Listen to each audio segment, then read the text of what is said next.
আরে শনি, শুনেছিস আমাদের গ্রামে নাকি এক রাসেল ভাইপার দেখা গেছে?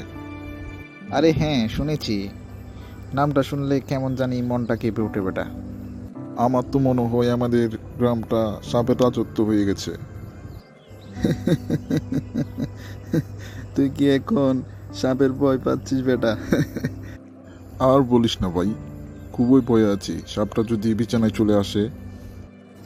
আমার তো মনে হয় তোকে সাপটা বলবে, রাহুল একটু জায়গা দে, তোর সাথে একটু ঘুমাই। আরে ভাই, মজা করিস না তো, এমনি একটু ভয়ে আছি। দেখ ভাই, ভয়ের কিছু নাই। সাপকে তুই যতক্ষণ পর্যন্ত উত্তেজিত করবি না, সাপ তোকে কখনো কামড়াতে আসবে না। শুধু শুধু এই সাপ নিয়ে ভয়ের কিছু নেই।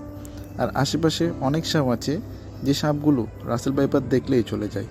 আর বাংলাদেশের সব জায়গাতে রাসেল ভাইপার আছে এমন কোনো খবর এখনও পাওয়া যায় নাই। শুধু শুধু তুই টেনশন করিস না, টেনশন করে কোনো লাভ নেই। তারপরও ভাই, যে সিস্টেমে নিউজে দেখতেছি এটার ব্যাপারে ভয়টা একটু থাকবে। যাক, তোর সাথে কথা বলে ভালো লাগলো, সাপের ভয়টা একটু হলে এখন কম লাগবে। শুধু শুধু ভয় পাস না, আবার ভয় পেলে দেখিস সাপ এসে তুই কামড় দিয়ে দিবে, বুঝছস? এত বেশি ভয় পাওয়া লাগবে না, ঠিক আছে?